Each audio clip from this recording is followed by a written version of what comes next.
Hello and welcome to another episode of Weapons and Warfare from Straight Arrow News. I'm your host, Ryan Robertson, and we are coming to you from National Harbor, Maryland, about 10 miles south of D.C.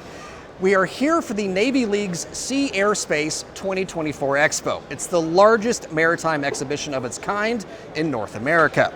Over the next few days, we'll be gathering stories to share with you over the coming weeks as we take a look at what the future looks like for the Navy and Marine Corps. But first, some headlines you may have missed. About 50 miles northeast of here, the cleanup and recovery continues at the Francis Scott Key Bridge in Baltimore. Shortly after the collapse, the U.S. Navy announced it had sent several pieces of specialized equipment, including a 1,000-ton lift capacity derrick barge and a 200-ton lift capacity revolving crane barge. The two barges are being used by the Navy's Supervisor of Salvage and Diving to remove submerged portions of the Key Bridge. The first MQ-4C Triton arrived at Naval Air Station Sigonella. The Triton is a high-altitude, long-endurance unmanned aerial vehicle, and it's the Navy's newest surveillance and reconnaissance patrol asset.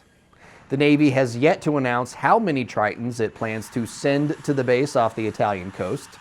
NAS Sigonella, which is on the island of Sicily, plays an important role within NATO, as its strategic location helps the U.S. and its partners maintain security and stability in Europe, Africa, and Central Command's area of responsibility.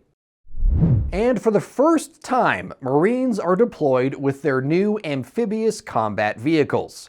The U.S. Naval Institute is reporting the USS Boxer recently left San Diego for a delayed deployment with the 15th Marine Expeditionary Unit. Training issues led to the delay after multiple ACVs were knocked over during drills on a beach in California. Apparently, they're a little top-heavy. The Boxer will ultimately end up in Thailand to take part in the Cobra Gold training exercise. One of the things that you really start to gain appreciation for when you come to an event like Sea Airspace 2024 is really just the wide cross-section of America that's represented by our men and women in uniform. Folks that have skills that go well beyond their military training, like the subject of this week's debrief. Meatball, line up, AOA. Meatball, line up, AOA. Ball, ball, ball. I'm not so sure about this one. We're good. That's a clip from a video called Best Arrested Landing Narration, ... Ever? ? And it's from the Fly Rob Roy YouTube channel, a place that offers viewers an inside look at life as a naval aviator. The video prompted us to want to know more about Rob Roy, the content creator, so I sat down with him for a virtual interview to hear more of his story. All right, Lieutenant Rob Roy, formerly with the U.S. Navy, thank you so much for joining us for this conversation on weapons and warfare. Really just want to kind of to dive right in. I mean, you were a lieutenant in the Navy. You flew, propeller planes. How did you get into it? Where did you start? Awesome. Thanks for having me, Ryan. Yeah, I was a lieutenant in the United States Navy. I got out about 2 years ago. I got commissioned at the Naval Academy in Annapolis, Maryland in 2001. And then I went to flight school shortly thereafter, Pensacola, Corpus Christi, Texas, Meridian, Mississippi, back to Corpus, and then ultimately started flying the mighty C-2 Greyhound out of Norfolk, Virginia in the mid-2010s with VRC-40, my squadron. And for folks who don't know, the C-2 Greyhound, it's one of, two propeller planes that can land on aircraft carriers? Yeah, the E-2 Hawkeye. It's got the big dome on top. So if people have seen the recent Top Gun Maverick movie, there's a 2.5-second shot of a Hawkeye, controlling the aircraft, basically. We are a version of that. Take away the dome, same propellers, same cockpit, basically, but a lot fatter of a body of an aircraft, and take away all the officers in the back and replace them with 30 souls, so a couple air crew and a lot of passengers, or 10,000 pounds of cargo, or a combination of the two. So we were the COD for the air wing, the carrier onboard delivery. So we brought all the mail, cargo, people, distinguished visitors, supplies, engine parts. Uber for the Navy. We were literally Uber for the Navy, and Amazon Prime basically delivers for the Navy. I had an Amazon Prime patch.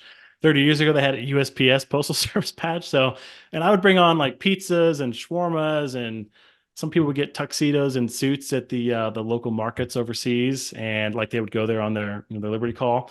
And 3 weeks later, we'd like pick up all their orders and bring out huge boxes of custom made suits and whatnot to the air wing. Yeah, it's a good time.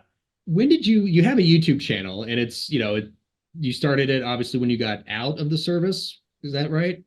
I started it in fall of 2020 because, like everyone else, I was kind of bored and COVID. Here we go, flying a cargo plane full of rubber dog never gets old. Woo! One more time. So I uploaded these videos in the fall of 2020, or a couple of them. I knew that they would pop with like 10,000, maybe 100,000 views. No idea. No idea they would get millions of views a few weeks or months later. Because when I recorded it, it was for my wife and my mom. Basically, I put it on Facebook at like 1,000 views, whatever.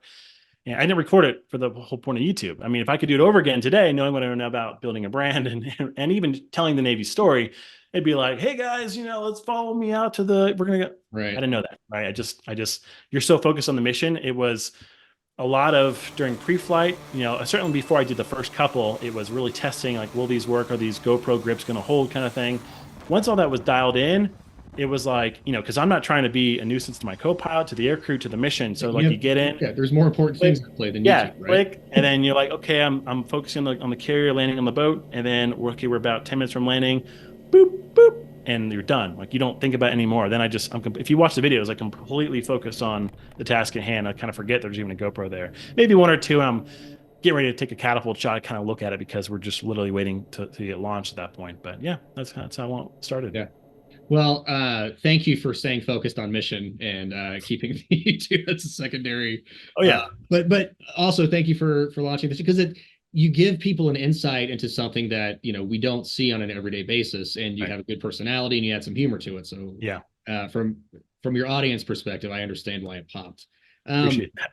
Yeah, you bet. So when the idea came to do, like, hey, these videos are doing pretty well, I'm going to start leaning into it. Like, obviously you've gained some notoriety within the world of YouTube streamers and all that kind of thing.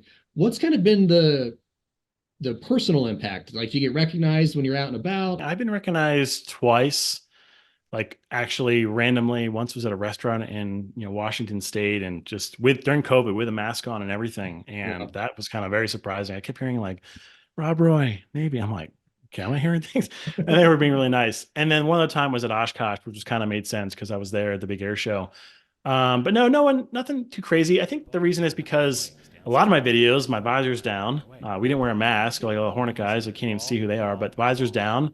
You can't hear me talking because, again, I recorded in 2015. I wanted to record the audio, but I just couldn't at the time, between Amazon and BH photo and video, like whatever. I couldn't find the adapter for the very specific Navy plugs. Yeah.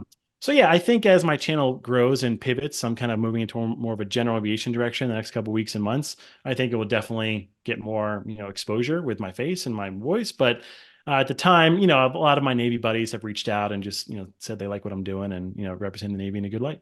I think it's just about all the questions that I had for you today. Really appreciate your time, Lieutenant Rob Roy. And we talked about this before we hit recording, but your namesake is awesome. And for folks who are not fans of history, you should look up Rob Roy, not just the movie that Liam Neeson was in, but also the character from history, the man from history, who Rob Roy is, right? Yeah, great guy. Yeah, no relation, unfortunately, to the McGregor clan. I wish that I was, but I pay a lot of respect to Rob Roy. And I feel like if any McGregors in Scotland are listening, want to give me a free pass to a clan meeting, I'd love to join up, because I have a lot of, feelings in my heart, because my whole life just, been associated with him and whatnot. Some people think it's a call sign, but no, it's my real name. And if you want to check out Rob's stuff, and you'd be happy you did, here is where you can find him in all of the creator spaces. All right, folks, for our Weapon of the Week segment, we're going to stay with carrier-based operations and tell you about a new toy that the U.S. Navy might be playing with very soon. Meet the MQ-25 Stingray, a new aerial tanker. It's sleek, can carry a lot of gas, and it's unmanned. This is what the Navy hopes will help carrier air wings and carrier strike groups maximize their air power. Built by Boeing, the MQ-25 is the result of years of engineering and testing. The project was announced in April of 2018. Boeing released a video at the time. As you can tell, what was imagined and what was eventually built are two fairly similar looking aircraft. Less than 4 years later, the real version of the Stingray headed to sea for its first test aboard an aircraft carrier. We're calling this the Unmanned Carrier Aviation Demonstration, to look at how the MQ operates on the flight deck, both for propulsion testing and our human factors evaluation. This is a historic moment for the Navy and for the Boeing company because this is the first evaluation that we're making of this vehicle's ability to operate with the fleet. Those tests must have gone reasonably well because in February, Boeing handed over the first Stingray to the Navy for evaluation. More than just being a flying fuel can for the Navy's F-18s and F-35s, the MQ-25 is also expected to play a role in gathering intelligence, as well as conducting surveillance and reconnaissance missions. For the right to build the Stingray, Boeing beat out General Atomics and Lockheed Martin for an $805 million contract. Providing all goes well, the Navy's deal includes 4 more Stingrays for the fleet, with plans to equip all Nimitz and Ford-class carriers with the ability to operate MQ-25s. All right, folks, it's time now for Comms Check. Like you know, it's one of my favorite parts of the show because it's our opportunity to kind of see where you are as the viewers and gauge your questions, answer those, and kind of give you updates to stories that we've reported on previously. So let's go ahead and get started. Our first Comms Check this week comes to us on a story that we had done on Russia upgrading its production of 500, 1,500, and 3,000 kilogram FAB bombs. These are the glide bombs that Russia is using to devastating effect right now in Ukraine. So from that story, Lance Farmer wants to know, what happened to these crippling sanctions? Well, it's a good question, Lance. Yes, the United States and the West did put some sanctions on Russia to kind of try to stop Moscow from being able to operate as a normal country and kind of help hem in, if you will, some of Russia's capabilities to produce and make weaponry. But those sanctions aren't 100%. Not all of those sanctions stop everything. There have been multiple weapons and munitions found on the battlefield in Ukraine that have parts from Western nations, countries that are supposed to have bans in place to stop their supplies from going into Russia. However, Russia's a big country. They have spies, right? They have capabilities in place to be able to buy things on the black market and have things shipped over into Russia. And these FAB bombs, the bombs themselves are older technology. Putting the glide wings on them, that's the new feature. But the bombs themselves, Russia is able to make those and has been able to make those for some time. And a lot of that stuff they produce domestically. So, Lance, to answer your question, there are a number of sanctions in place that are stopping Russia from being able to reconstitute as quickly, but Russia has friends in China, Russia has friends in Iran that are helping them being able to produce these weapons. So, sanctions in place, they're not 100% effective, maybe more sanctions necessary, or enforcing the sanctions to a greater extent could help slow down Russia's ability to produce these weapons at scale. So, hope that answered your question, Lance. Our next Comms Check is really an update to a story that we did on our very first Weapons in Warfare about some of the new weaponry that's making its ways into the hands of our warfighters. Back in January, we told you about the Army selecting Sig Sauer and their M7 rifle, as well as the M250 SAW as the next generation weapons for their soldiers. Well, now those soldiers are getting their hands on them. With new weapons training scheduled for this month, the 101st Airborne at Fort Campbell in Kentucky began equipping soldiers with the new rifles and the XM157 Fire Control Advanced Optic, plus the 6.8 millimeter family of ammunition. Revolutionary stuff. These new weapons, destined for the hands of the Army's close contact troops, are replacing the M4 and the M249. So Army is, the 104th Airborne, very happy to be getting their hands on some of these new weaponry. I wish I could have one, but maybe someday. But in the meantime, folks, that'll do it for Comms Check. As always, if you have a question, thought, concern that you want us to address here on the show, you can leave a comment below in the section down below, or you can send us an email, weaponsandwarfare, all spelled out, weaponsandwarfare@san.com. All opinions expressed in this segment are solely the opinions of the contributors. Okay, folks, time is winding down on this week's episode of Weapons in Warfare. But don't worry, just because this episode is almost over doesn't mean we're done reporting on everything that went down here this week at the Navy League's Sea Airspace 2024 Expo in National Harbor, Maryland.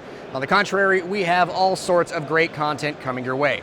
Super producer Brett Baker was hard at work setting up all sorts of interviews with all sorts of people. So whether it's adaptive engineering, drones, rebuilding our nation's shipbuilding capacity, we have those stories and more coming your way in the weeks/months ahead, so make sure you stay tuned. But getting back to this week's episode, and at the risk of sounding like Captain Obvious, there is a lot of money tied up in defense contracting. I mean, look around this place, right? And there are plenty of people out there who will see the products on the floor here at the Navy League's Sea Airspace 2024 Expo and think, man, what if we use that money somewhere else? Think about how much good we could do. And folks, I understand that sentiment, but before we start criticizing the military for spending way too much money on stuff, I thought it might be a good opportunity to explain some of the other everyday inventions we use in our life that make our lives better, that are brought to us by the military. First off, let's start with the way you are watching or listening to me right now, the internet. Much to Al Gore's dismay, he did not invent the WWW. No, the DoD did back in the 1960s. Some other things invented or popularized by the military: computers, GPS, microwaves, cargo pants, and duct tape. And real talk, folks, as a dude who went to college in the early 2000s, I can tell you I would not have survived without microwave ovens and cargo pants. Just both so convenient. And when it comes to duct tape, I can tell you that redneck chrome has gotten me out of my fair share of binds from time to time.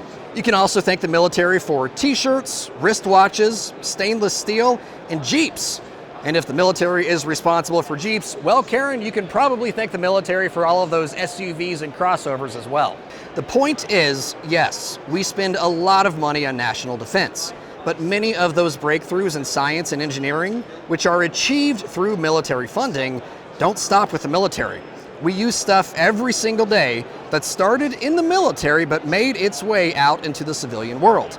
And we would not be the same without them. Just something to ponder. And that's going to do it for this episode of Weapons in Warfare from Straight Arrow News. Like I said, keep it tuned here because we have lots of great content coming to you soon from the Navy League's Sea Airspace 2024 Expo. In the meantime, for senior producer Brett Baker, video editor Brian Spencer, and graphics designer Dakota Patillo, I'm Ryan Robertson with Straight Arrow News, signing off.